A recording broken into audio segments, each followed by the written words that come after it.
Alright, so welcome back to another episode here. We're actually going to be doing a review today on the Rix Pocket K3. It's a 384 scanner. This thing is pretty dang good for the price. Full disclosure, Ian from Predator Exclusives did send me this unit to use. I did not pay for it. He sells multiple units from all different brands, so what I'm saying is this is going to be a pretty honest review. I have no ties to Rix Optics, neither does he. We sell all sorts of brands. So with that being said, I just want to go over some of the pros and cons today about what I like about it, what I don't, what I think about it, who I think it's for, and then if I would recommend it. I have been using this now for probably about a month. I have probably 40 or 50 hours through this unit. So I would say that I'm pretty comfortable with how this unit works, how it performs, and really what all it can do. So the biggest thing with this unit that I think it makes it so attractive to so many people is the price. This unit is a 384 resolution that comes in at $800, which is which is unheard of. When I first got into it about a year and a half ago, I bought my first scanner and it was a 256 AGM Taipan, I think, something like that. I paid $750 for it and it was a 256. When I compare this side by side to it blows it out of the water. Rix also makes the Pocket K3, which is a 256. I'm pretty sure it's the same housing and everything, just 256 resolution. This is 384, which is pretty crazy that for that price, they were able to get a 384 into the hands of users. I think the only cheaper 384 you can find is around $1,000, $1,100. So you're $200 to $300 cheaper than that. And as we go through this review, just keep in mind the price of this thing. I also want to say that I'm not going to be going over any technical specifications like weight, size, anything like that, battery life. I'll speak on the battery life, but you can go and look at the technical specifications, and there's other views for that. This is just how I like it and the pros and cons. With this 384, you get Rix advertises a detection range of about, I think it's like 780 yards. A larger human size or deer is pretty accurate.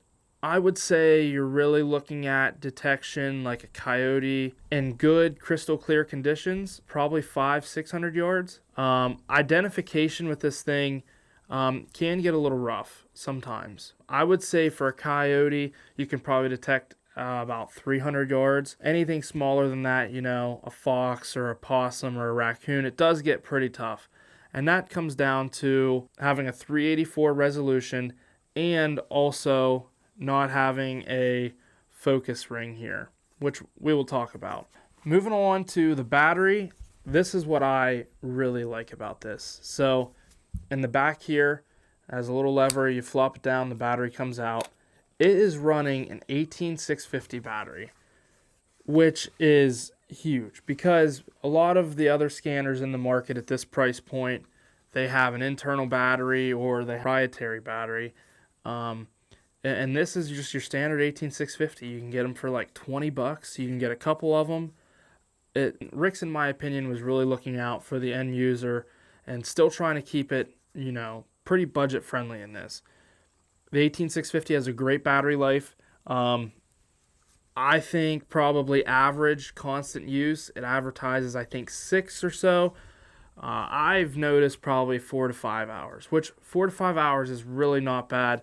All you do is pop this open, pull another battery out, throw it in, and you're good to go. I would say the battery life is pretty good. So comparing this to the Pulsar XQ35, which is what Brady runs, I really like the colors in this compared to the Pulsar. The white is more of a crisp, clear white, and the black is like real dark. So my favorite palette to run on this is actually the Black Hot. I feel like it gives me the best resolution and or not the best resolution, but the best image, and makes it the easiest to be able to identify things. And I think it's the most pleasing to the eye too. All the other color palettes are still very good. which I'll show a video of that here. But I don't know. There's just something about the color palettes that I really like compared to other scanners. I don't know if it's the display inside here or what it is, but I do really like it. The other thing I like about this unit is the size. I mean, this thing is so lightweight, small, it's compact. It's really like the size of a rangefinder. When we're running our chest packs, it's easy to fit in beside it. You can have a couple remotes in there. You can have this. You can throw it in a pocket. You know, you can keep it in your glove box or somewhere in your truck for, you know, it doesn't wear your arm out holding it. I know some of these other scanners, they can get a good size and they're flopping around on your chest. This is a great size. I mean, it doesn't have to be anything special, anything big. I really like the size on this.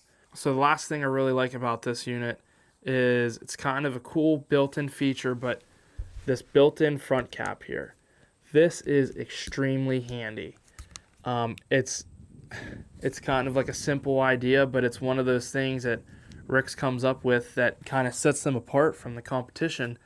You never have to worry about your front cap flying around, not sticking on properly, coming off when it's in your pack, whatever. You don't have to worry about ripping it off and losing it. It's real simple. Pull it down, it's attached. It's right there. Push it back up, nice and easy, no big deal. It is great. So with anything, there are some cons. The biggest con for me, when you press the power button to put it in standby mode, there's a countdown. You hold the power button in, it goes 1, 2, 3, and if you hold it for the 3 seconds, it powers off. Well, the Rick's Leap 6 has the same menu, identical, but whenever you leave the power button off on that 3, 2, 1, on any of those, that time frame, it'll put it automatically in standby mode. With this, it does not do that. In order to put it in sleep mode, you have to quickly tap the power button once and it goes to sleep, which I do like, but it is kind of a hassle when you're using the Leap 6 and then you're not thinking, or it looks like the same menu. You hold it down for it to go into that 1, 2, 3. Well, when you leave off during that 1, 2, 3, it just brings the screen back up and doesn't do anything. So that's a minor thing I think they can fix with firmware, and maybe they already are. Maybe they're working on it, or if anybody from Rick's is listening to this, that's one thing you guys can change. So the other thing I don't like, well, it's not that I don't like, but it would be nice to have, is having a front focus option. This kind of has a fixed focus range, and everything outside, it kind of averages everything out, which is fine. For this price range, it's not a huge deal. It's just, if I'm trying to come up with something for this unit that I don't like, that is definitely one thing. But it's still not a big deal for that $800 price tag. And then the last and final thing that I don't necessarily, not that I don't like, but I do think is maybe less than other scanners, is it seems like whenever I'm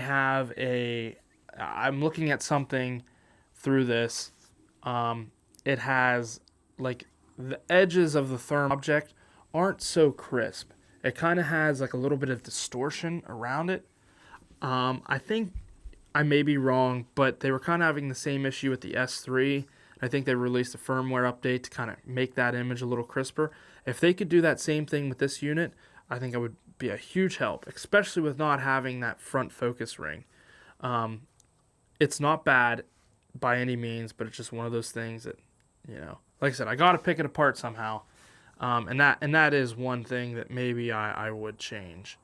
One last thing that I really don't like is the Pocket K3 has this, the K2 has it, and I know the Rick's Leap 6 L3 kind of have the same thing. I'm not sure why they don't give you a square image. The image that you see on this is kind of rounded, and it's not bad, but you are kind of losing a little bit of field of view, where if they would just give you the corners, I don't think it's a big deal. Rick's is really the only one that I've seen so far that really has this circular scope looking view through their thermal.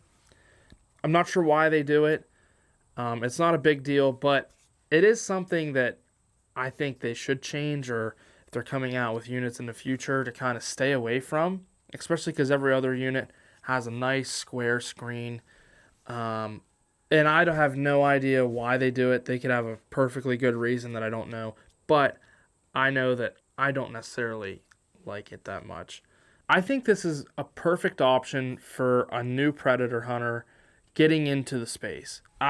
Believe me, I know it's extremely expensive sport to get into. I think that this makes the entry-level hunter so much more effective than years past. Like I said, last year I bought a 256 for the same price, and this 384 blows it out of the water. I mean, completely. In my opinion, for $800, I would say I would buy this over the K2, save that extra $300, and I promise you, I know at the beginning that $300 is a lot of money, but as you get into the sport, as you go through the years and get more and more into it, $300 is not going to be anything.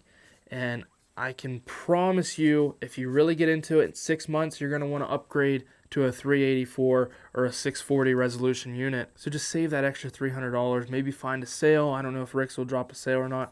Save that extra money and just go straight to this 384. You will not regret it, I promise. But I think if you would pair this 384, this K3 with a night vision scope, I think you could get away with this for a couple years. I really do, especially with the batteries. You know, you're not buying proprietary batteries. For this price, this is a damn good unit. It has some cons, it has its quirks, but for $800, I mean, I really wish this was out whenever I first was getting into the industry. So, all right, guys. Well, thank you for watching this video. If you have any questions or anything, drop them in the comments section.